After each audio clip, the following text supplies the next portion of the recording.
tell us about this next record. Zip us in. This was your pick for this week. Zippity doo dah. So, are you about to play the video? Wait, that the video? What video? No. I'm hiding the scene.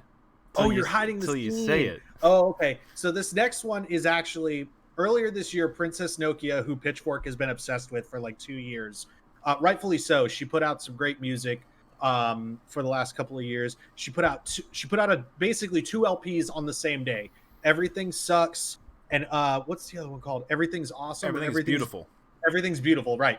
So this one, the day it came out, I was so excited. I was like, oh my god, 2 records worth of Princess Nokia music. This is gonna be fucking great.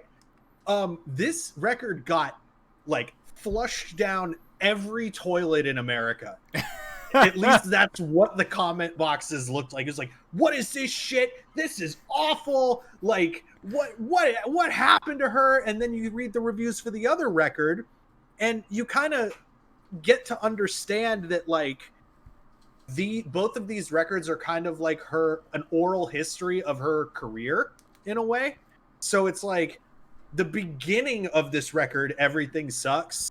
It's like it starts out like the gathering of the Juggalos, and then you arrive at the end closer to like what Princess Nokia had been known to sound like up until this point. So I considered it a guilty pleasure because I like the whole thing. So okay, all right, you gotta explain. You got some explaining, sir. No, you don't. You like what you like. We'll let the first track do some explaining, because I wanted to see if you could play Gross, which is at that's my favorite track, by the way. The climax of like the stuff that people hated, and then if you play I Like Him as the next one, it's so crazy how it almost feels like she matures on the back half. You can feel like it's almost like these songs were written and sang by different people. And you'll kind of see what I mean. And Stupific's also right. He is pointing out that I do have a soft spot for Juggalos, despite not being one. Right. And I'm just gonna interject real quick. It's funny you bring that up about kind of the album progressing as it goes on, because that's going to be part of my talking point. So we can listen to it first, but I think it's funny because I didn't really know the history of it, and now that you mention it, like the gears are turning in my head, and it's starting to make a lot of sense. But again, why don't we check out a? Yeah, on Impact when this record dropped, I feel like it's just. Because I kind of had the same reaction at first. I was like, what is this? Is she trolling people? This is fun. Either way, I liked it but that's what I thought was making people upset. But you have to listen to it back to front a couple of times, and then you start to see it's like, oh, it really is kind of an oral history of herself. All right. Autobiographical is the word that I was looking for the entire time I was running my fucking mouth. All right, we're going to listen to the song Gross. All right, I don't know why this dude wants me to say this. Rise up the lights. There you go. Aziz Lights. Aziz Light. If you guys know what movie that's from. Rise Up Lights. Is that what Rise Up Lights? Rise Up Lights? I'm trying to say why? Rise Up Lights, because it sounds like razor blades. Rise Up Blades. Oh, okay. I said it wrong. I said Rise Up the Lights. Anyways, Princess Nokia, this is the song Gross. That was Princess Nokia with the hit single. Or hit track. I don't know if it was the single on the record. It was the single. It was the single.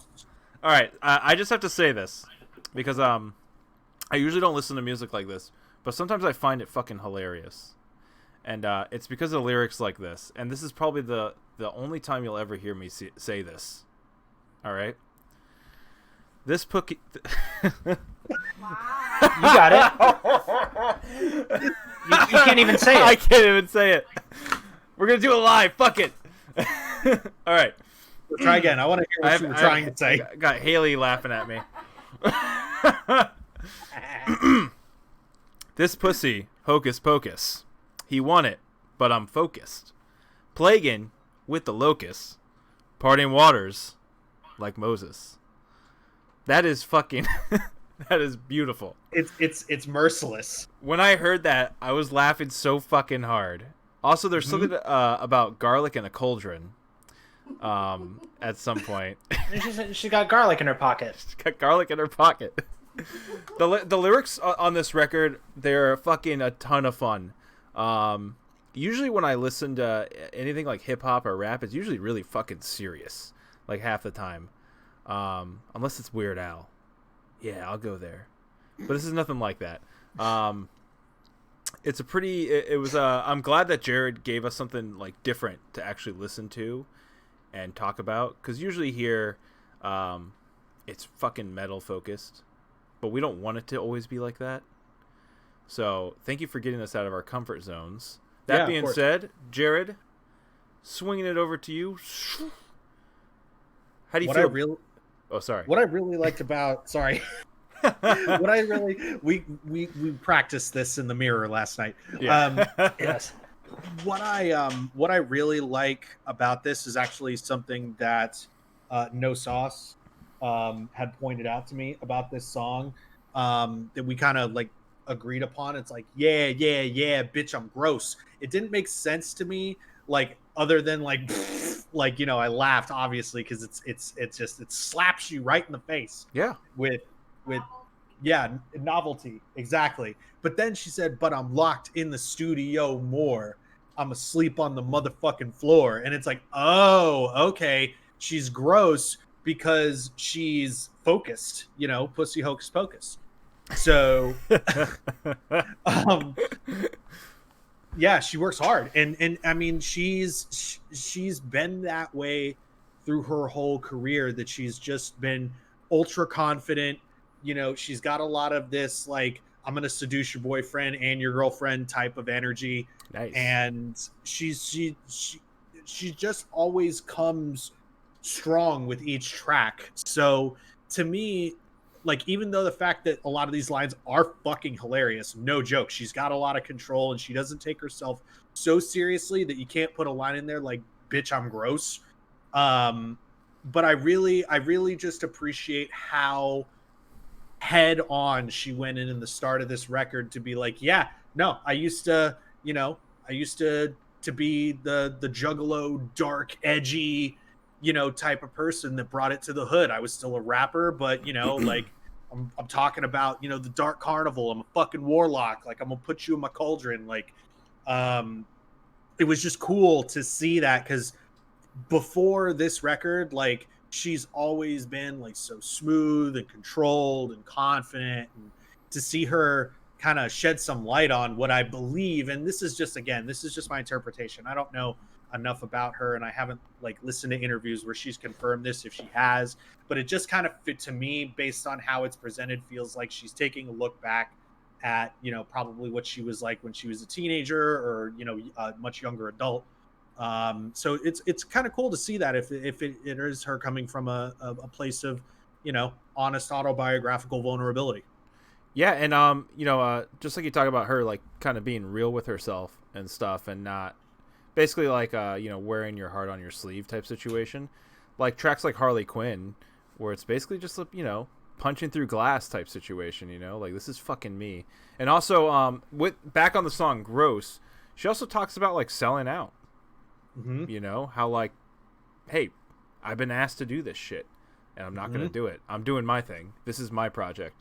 Which like, you know, that's fucking sick.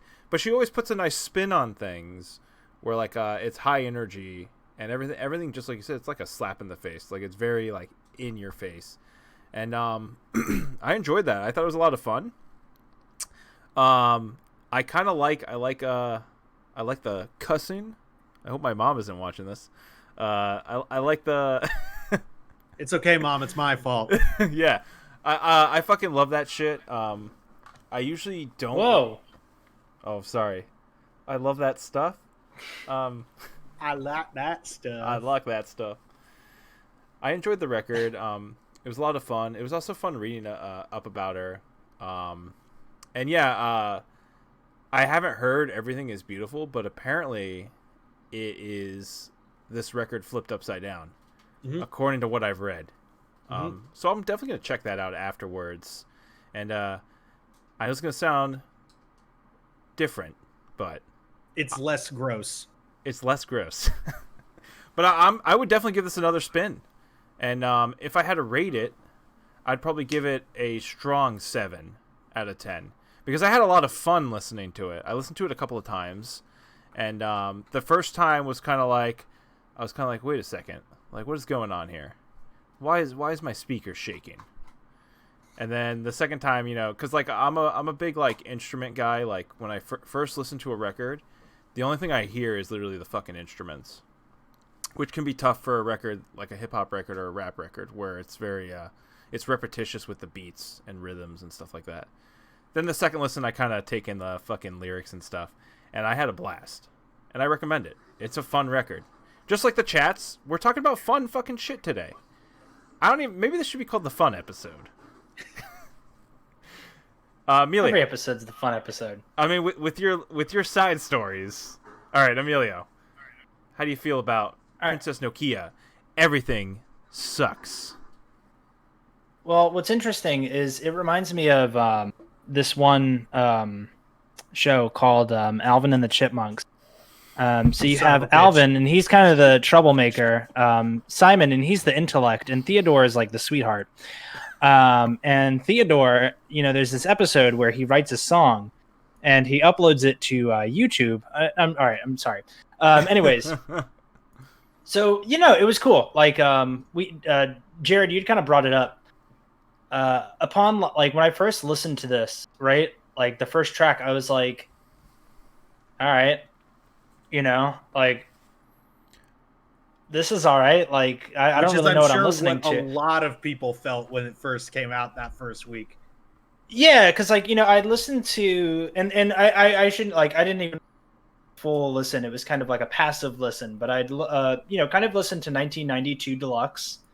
And that is, I think, you know, the album which get a lot of praise for this album. Bart Simpson. And yeah, Bart Simpson. So like, you know, I need to give it really like a full listen because I'm sure there's a lot of good that I missed in that album. Like, I feel like you can't give it a passive listen. Like, this is, you know, kind of something that demands attention if you're going to find like, you know, all like everything good in it and like all it's worth. You have to give it like a really I think, you know, an attentive listen.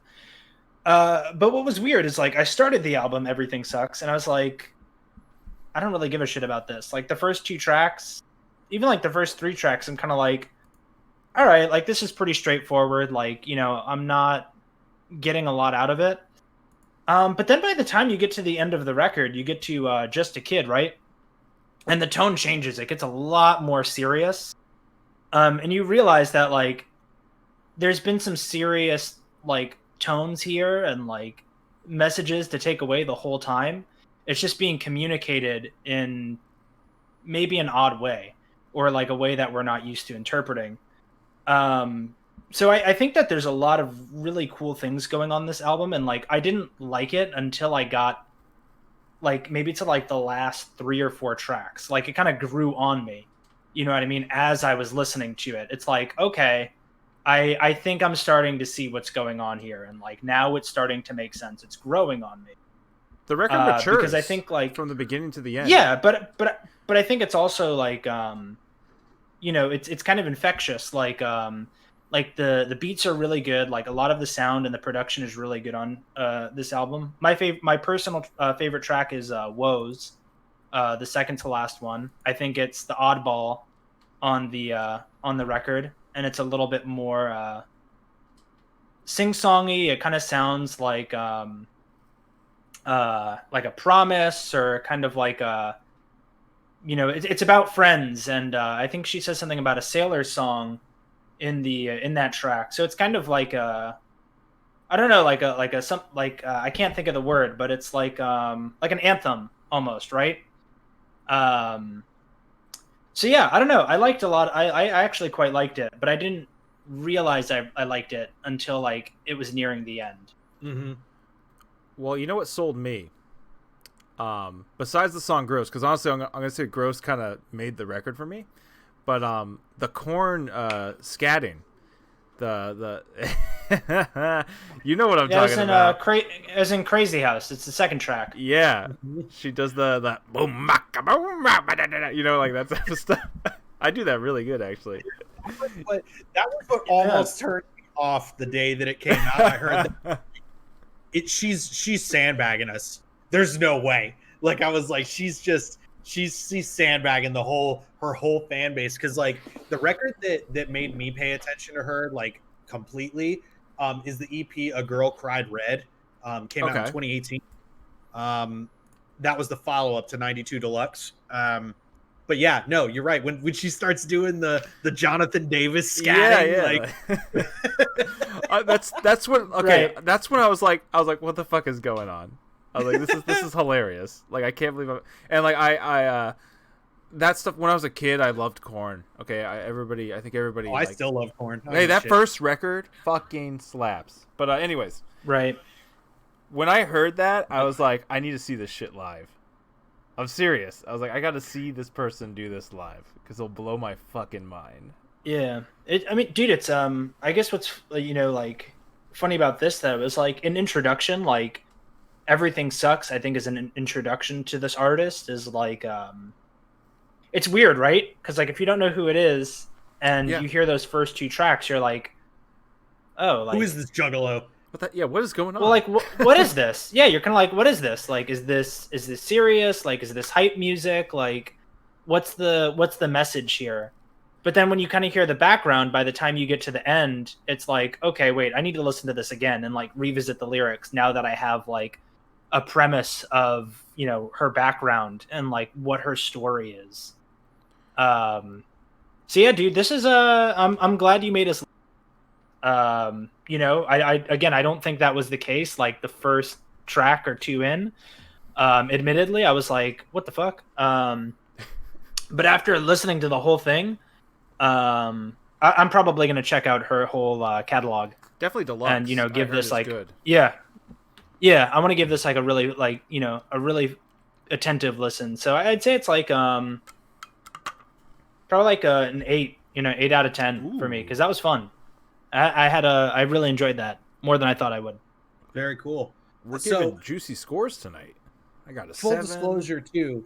I don't know what the running order for the show is, but if we do have the space to do so, I did think of a more fitting, as we had talked about in the pre-show, a more fitting guilty pleasure.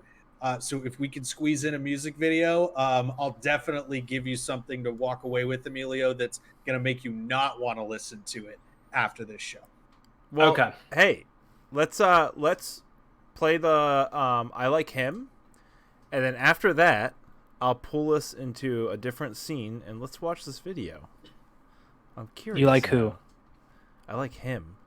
Stop. I like him too. All right, Princess Nokia, which by the way I fucking love that name. Nokia phones, they last forever. She'll last forever. Anyways, I Like Him. Here we go.